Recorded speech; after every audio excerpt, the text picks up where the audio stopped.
Hi everyone. So for this video, I will be reading a short section from one of my favorite books, What the Buddha Never Taught. It's by the Canadian journalist Tim Ward. So back in 1985, Tim Ward became a Buddhist monk. He was not originally Buddhist, and he was from Canada. He decided to sort of leave his old life. He decided to leave his old life behind, and he went to live in Thailand at a monastery. And he wrote this book, What the Buddha Never Taught, as an account of his experiences. So, if you want to get the book, there's actually a new edition out. The edition I have is the old one. So it has this cover, which actually I like this cover more. It's very colorful. The new edition looks like this. And I'll just quickly read the back of the book. It's the blurb on the Amazon listing, so you can get an idea of what it's about. So, there is still a place in the jungles of Thailand where you can leave it all behind. A cult classic and bestseller in the 1990s, What the Buddha Never Taught is a humorous, behind the robes account of life inside one of the strictest jungle monasteries in Southeast Asia. In Pananachat, the monks keep the 227 rules laid down by the Buddha, including refraining from all killing, and that includes mosquitoes. But how does a foreign monk, that's our Canadian author Tim Ward, cope with a cobra in the outhouse or the temptation of a Mars bar in his begging bowl? Find out in this newly reincarnated 20th anniversary edition, which includes a new introduction by the author. And I should probably read that, but I have the old edition, not this new one. So again, here's our author, Tim Ward, and on the, let's see, it's Jim left and Tim right. Okay, so Tim is the guy on the right. Okay, and yeah. So anyway, there were actually a lot of Westerners who were living as monks in Thailand. We meet a lot of them in this book. I'm not sure if this was a trend. I was a small child at the time, so I have no idea what was going on in the mid 1980s in Thailand and why all these Westerners were going there. But we even learn, like in chapter one, when Tim Ward first goes to the when he first visits the monastery, he learns that there are people from the United States, Canada, and England all staying there learning to be monks, which is sort of interesting. Okay, one other thing before I start is a bit of context. So Tim Ward is fasting when this part of the book begins. Fasting is just abstaining from food. A lot of you might be familiar with it. Some people will abstain from food for health reasons. But religious fasting is common to all the world religions, all the major world religions. You can even see on the Wikipedia listing, like there's the list, and it's every part of the world is covered.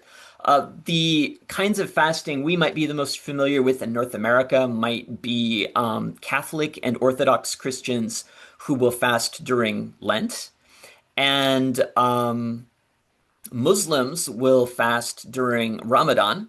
There's actually I live in Montreal. There's a mosque about, I don't know, 5 minutes from my house.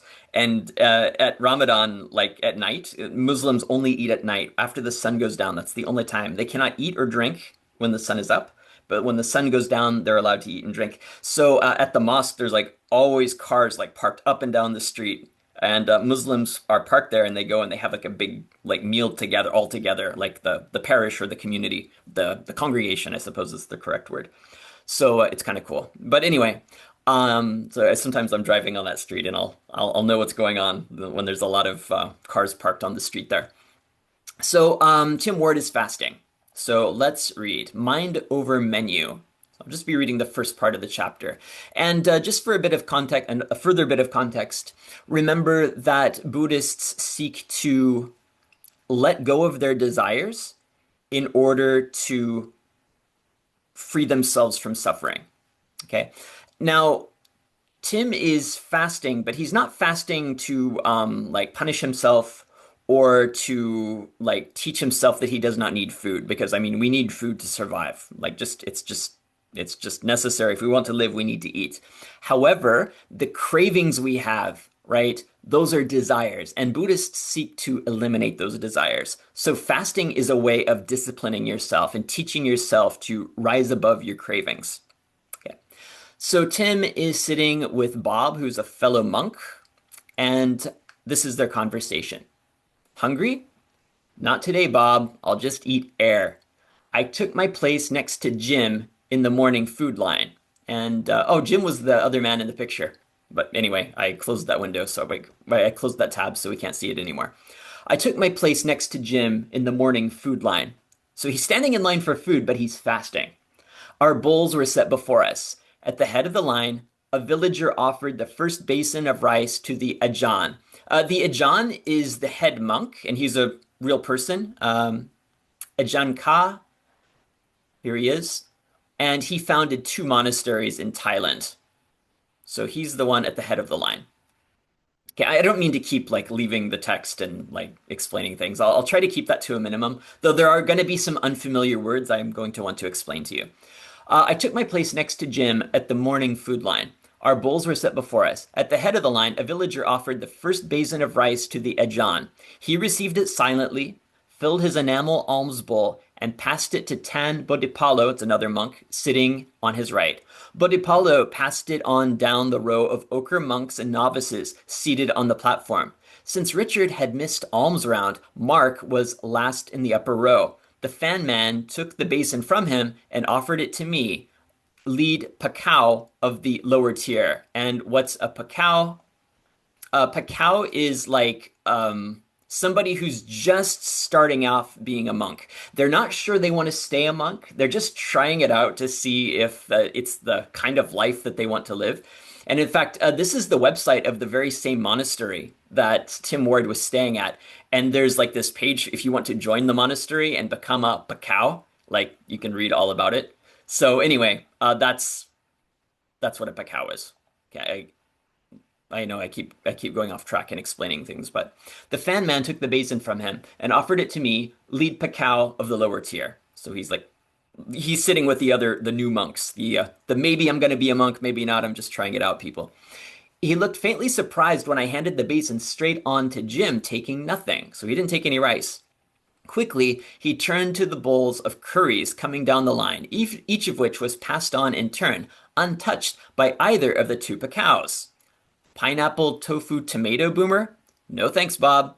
Fish and sweet curry sauce? Bean sprouts and egg? Baby corn and peas? Diced squash? Fried noodles and chicken? Sausage roll? Mushroom and bamboo shoot soup? Boomer, you're not taking anything. Mangoes? You usually eat 2 or 3. No, rambutan? Pineapple slices? Sticky rice sweets? Coconut cream sweets? Pressed mango? Holy pakao, Jim! Banana bread! Dukita baked banana bread this morning. I haven't seen or tasted banana bread in over a year. Interestingly, when I record this video, last week when I recorded the video for The Stranger, I had banana bread in the oven. So interesting. It smells delicious, Bob. We can fast any day. He offered the tray of warm yellow bread back to me. Why don't you just take 1 piece? So he's being tempted by his fellow monk to break his fast, right? But Tim Ward is fasting to discipline himself, to sort of put his desires out of his mind, or to overcome his desires, right? Because by overcoming our desires, we free ourselves from suffering. That is what Buddhists believe. Get thee behind me, Bunte. No banana bread, for this would be bhikkhu. Lust of the belly be gone. All right, so Bunte means monk, and a bhikkhu is another word for monk, although actually it's any religious person who lives in a monastery. In Buddhism, there are nuns also, right? So like in Christianity and Catholicism and Orthodox Christians have monks and nuns. So do Buddhists. It's an interesting similarity between the 2 faiths. So yeah, get behind me, monk. No banana bread, for this would be monk. It's 2 different words. Lust of the belly be gone. And this is, of course, a reference to in the Gospels when Jesus says to Peter, get behind me, Satan. When Peter tells Jesus, basically, don't go to Jerusalem and, you don't have to be crucified. And Jesus rebukes Peter. So this is a little reference to that. Anyway. No banana bread, for this would be bhikkhu. Lust of the belly be gone. We sat through the meal in silence, watching the others feeding at their bowls, fully absorbed in their mastications. Mastication is chewing. It sounds worse than it actually is. I had my regrets about the banana bread, so he really wishes he'd taken some. After the meal, the Ajahn, that's the head monk, declared another work day on the leaves another workday on the leaves would commence at noon. So after they eat breakfast, they're going to go to work. He also requested a few volunteers to come to his kuti. What is a kuti, you ask? A kuti is a small hut that a monk will live in, and there's a picture. It's very humble and very simple. This is where a monk might live. You see, it's up on stilts. I think this is actually in Thailand. So yeah, that's it. That's a kuti. That's where the monk lives, or the Ajahn lives, I should say. He also requested a few volunteers to come to his kuti for a special project at 11. I decided to take the earlier job so I could sit uninterrupted through the last half of the day. On my way to the mid-morning assignment, I stopped to check on Jim at his hut and found him sitting on a bench on his porch, head held in one hand. He did not notice me approach. "How's your stomach?" I asked. "Empty. I feel pretty lightheaded too. I'm not so sure fasting was a good idea." "How's the meditating?" "Lousy. The last 5 days have been pure hell. As soon as I sit down, I get these strong thoughts and desires about going home. All of the old memories are dragged up from inside me. Maybe I've just been away too long. I'm ready to go back. I keep asking myself why I'm staying here. The more I do that, the more miserable I feel." "So are you just missing home, or do you think it's the effect of this place?" "Both. You know how I feel about the hierarchy here. I can tolerate it, sure. Alone in my kuti, in my hut, it's not so bad.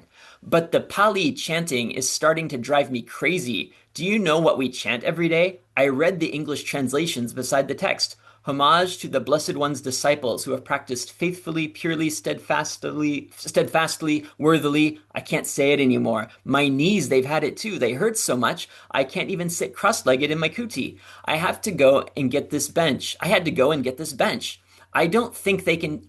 Sorry, I'm not reading clearly this morning. They hurt so much, I can't even sit cross-legged in my hut, in my kuti.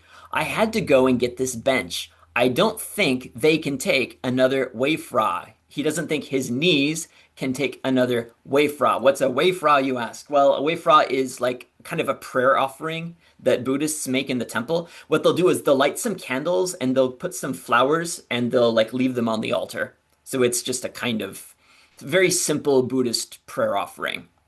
But his knees can't take another prayer offering, another 𝘉𝘶𝘢. You sound really low. 5 days? Are you sure it's not just lack of food? It's lack of life. I wonder what I'm doing with these losers, just sitting and trying to watch my breath all day. I don't see that it's doing me any good. I feel like I'm suffocating in a vacuum. It's funny though, there were times at school when the pressure got so heavy, like this is back in his old life before he went to Thailand, before he became a monk. It's funny though, there were these times at school when the pressure got so heavy, I just longed for a place like this. It's the perfect zero-stress environment. All basic needs taken care of, a nice little hut alone in the jungle. Yet I'm as depressed and miserable here as I ever was in school. Weird. I think it's teaching me something about myself. In school, I blamed the pressure, the assignments, the deadlines, the teachers, my classmates. But if I can feel just as miserable here when there's no pressure, I can't really blame the conditions back on college, can I? Sounds like you're having an enlightening depression. It's so wonderful I could cry. There's one other thing. All these desires for home I'm feeling, I know they aren't real. They're just a reaction to the Wat. The Wat is the monastery. It's not sensible desires about home that come up with me. It's isolated. Sorry, I have to start over again. It's so wonderful I could cry. There's one other thing. All these desires for home I'm feeling, I know they aren't real. They are just a reaction to the Wat. It's not sensible desires about going home that come up in me. It's strange, isolated things, like for a McDermott's pinwheel pizza, or shopping for a new pair of ski boots, right? He's in the jungle, so why does he want ski boots? These cravings spring up in me whenever I settle down to meditate. When I look at them, I know I don't really want them. They are useless to me here and now. Once I do that, they go away. So one more time. When I look at them, I know I don't really want them. They are useless to me here and now. Once I do that, they go away. If the same desires come up again, all I have to do is say, "Ha, you again," and they disappear. They lose their power over me. Maybe you should fast more often. It sounds like productive interior work. It feels like diarrhea of the mind. It just keeps coming out like there's no end to it. It's exhausting. Thanks for listening. Dump on me anytime, Boomer. I left Jim to evacuate his brains in peace.